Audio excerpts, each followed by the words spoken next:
Hi. Day one was a very exciting day. I had been planning this trip for months and I was ready. I had gone on a couple of fairly long test rides with all my equipment. Everything worked. I pretty much knew how to fix the things that might go wrong.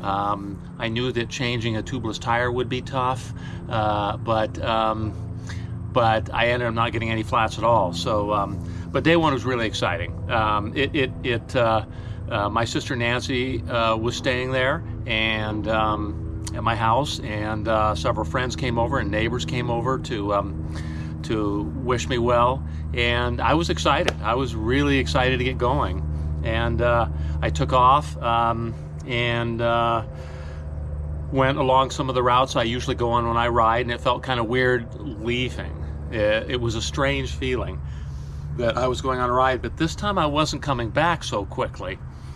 It was going to be at least another 3 weeks. So I had my typical breakfast, which was high in sugar.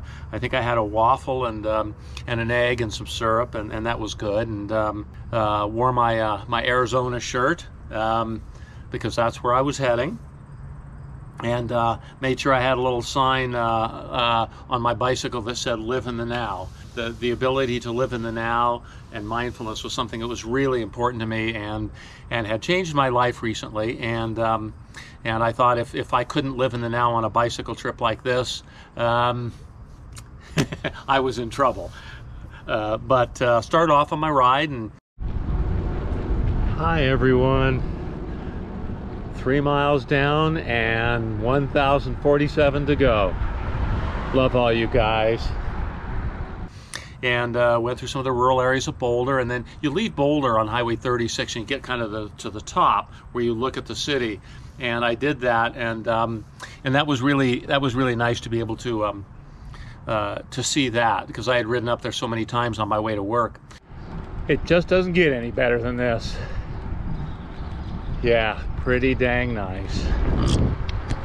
But what was kind of cool is there was a group of riders up there, and they were like friends, and they went and they took a long trip from Denver to Boulder and spent the night and then came back, and they're all different riding levels, and I was chatting with them, and they were so sweet. I told them about my trip and they were so excited about it, and that was a great way to start the day for me, because I was like, okay, maybe I am doing something. And they were very kind people, and for the next 20 miles on the way to Denver, I would pass some and they would pass me, and we'd kind of go back and forth. So that was very nice. Like I said, we're all jealous. Enjoy it. Well, thank you. I appreciate that.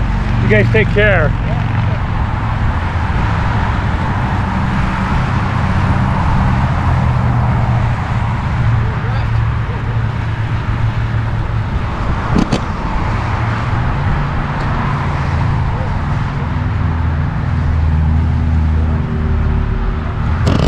That was a group of people that went by me, like 20 people. It was cool. I think I was a little, I wouldn't say nervous, but I was concerned about going through Denver, but Google Maps did a great job of taking me on the bike paths and through residential areas before I actually got into downtown Denver. From there, I was able to take the Cherry Creek path, which is a very nice path all the way into Parker. I'm going along the Cherry Creek Trail in downtown Denver, Colorado. Keep this on for a couple more minutes here. A cool old railroad trestle goes into part of downtown. Okay, you can't be very tall going through this baby. But I want to say something at this point.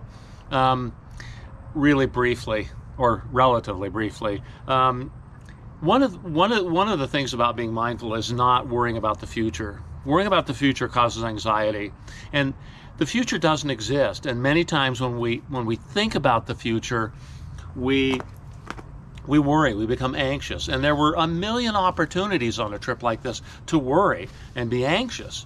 The next hill, the next road that had no shoulder with trucks going by you. There were a million little things, breakdowns, that could have worried me, but I wanted to be able to do the trip without worrying about those things, and I was able to do it. So when I'm describing this trip and I say I was worried about this, concerned about that, I really wasn't. I was thinking about it. I was thinking about it just enough to be prepared for it, but I wasn't worrying about it because I knew one way or another it would work out. And I know a lot of people, when they worry about the future, 99.9% of the time it doesn't come to fruition. So I knew that was probably the case on my trip, with one exception, and I will discuss that later. But I went down the Cherry Creek path and got to Parker. But the coolest part of all of that was when Corey, Sophia, and Catherine came down to take me to dinner. And even for them, it was a long drive, let alone a bike ride. It was about 66 miles, I believe.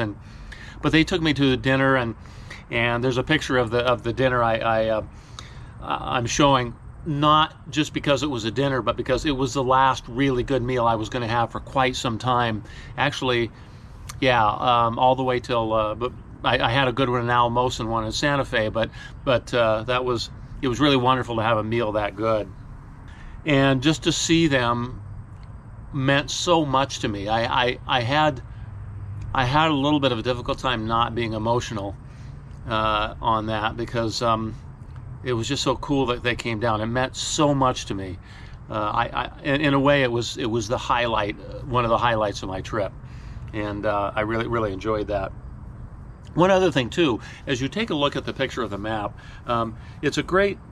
On the bottom of the map shows the topography, and it looks like, wow, you had a lot of uphill. Well, yeah, I did have a lot of uphill, but it was stretched over 66 miles, so it really wasn't that bad. From Denver to Parker was uphill, but you really couldn't tell that it was uphill.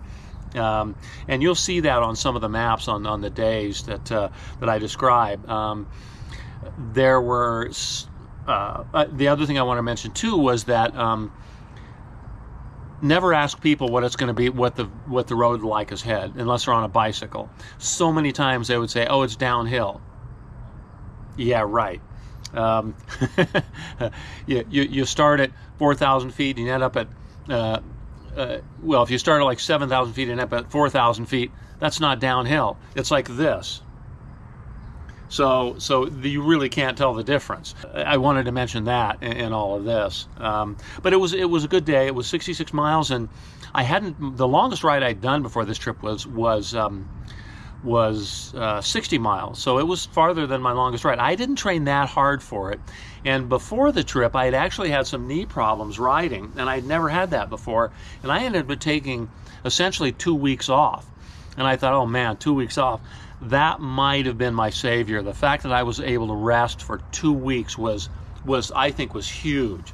In between that 2 weeks I did do a couple of rides back to back to make sure my knee was okay, and it was. But I think rest is underrated. I think the rest made a huge difference in my ability to do those 17 days.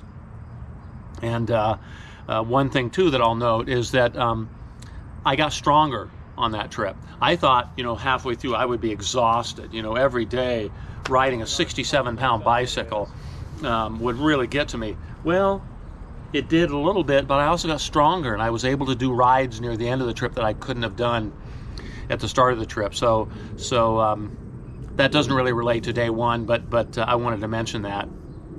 So day one, generally, if you look at the topography over 66 miles, that's pretty flat, and it was a very nice day. The only problem would be that evening, or I should probably mention this on day two, but about 2 in the morning, some people in the hotel room beside me decided to start partying. Did they not know I was doing a ride from Longmont to Tucson? God, I am telling you. So that's about it in regards to day one. And next we'll go to day two, and it shouldn't be quite as long in my description. Way cool.